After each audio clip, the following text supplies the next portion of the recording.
Hi, boys and girls. Today we're going to read the final chapter of the Boxcar Children. It is on chapter 13, A New Home for the Boxcar.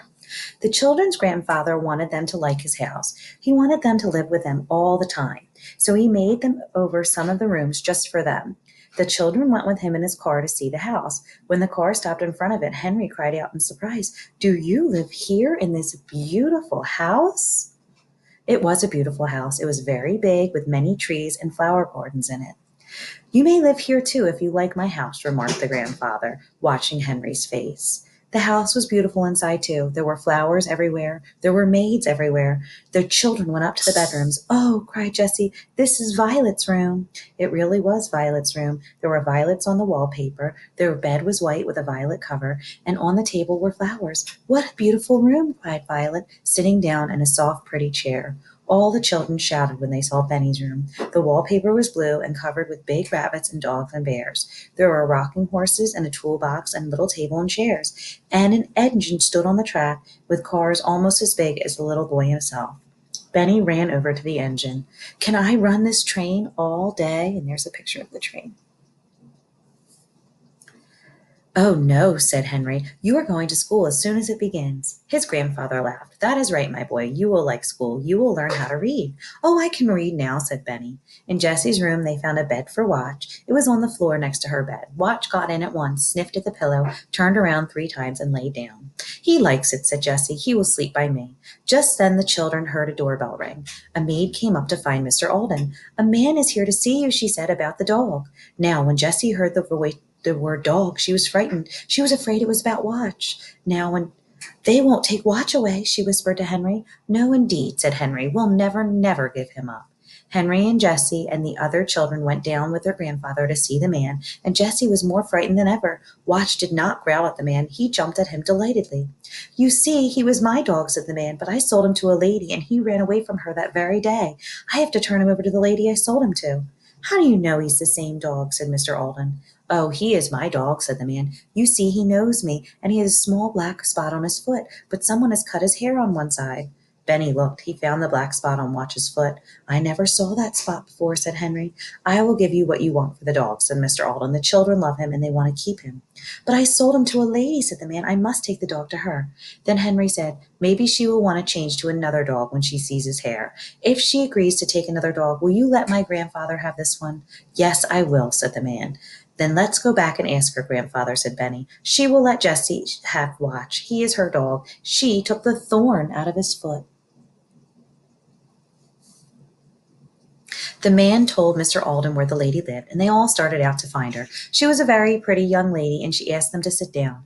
But Benny could not wait. He said, "Please let us keep Watch. I want him, and Jessie wants him, and we didn't know he was your dog." "What do you mean?" asked the lady, laughing. "Who is Watch?" "The dog is Watch," answered Henry. "A man came to grandfather's house today and told us that he had sold the dog to you, and when Watch ran away from you the day you bought him, he came to us. He had a thorn in his foot, and Jessie took it out."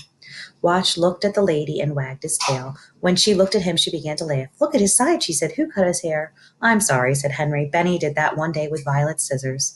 "I am not sorry," said the lady, laughing. "He looks so funny. And you want to keep him? Is that it?" "Oh, yes," said Jessie eagerly. "The man will let us have him if you will take another dog."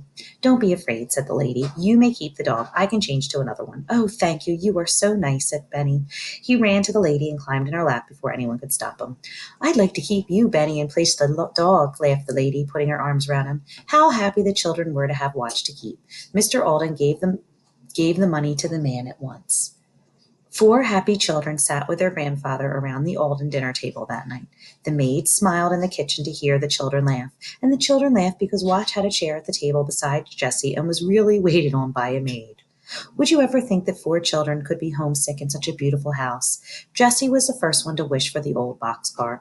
One day she said, "Oh, grandfather, I'd like to cook something once more in the dear old kettle in the woods." "Get out in the kitchen, my dear," said her grandfather. "The maids will help you. You can cook all you want to." Jessie liked this, but it was not like the old days in the boxcar. Then one day Benny said, "Grandfather, I wish I could drink my milk out of my dear old pink cup."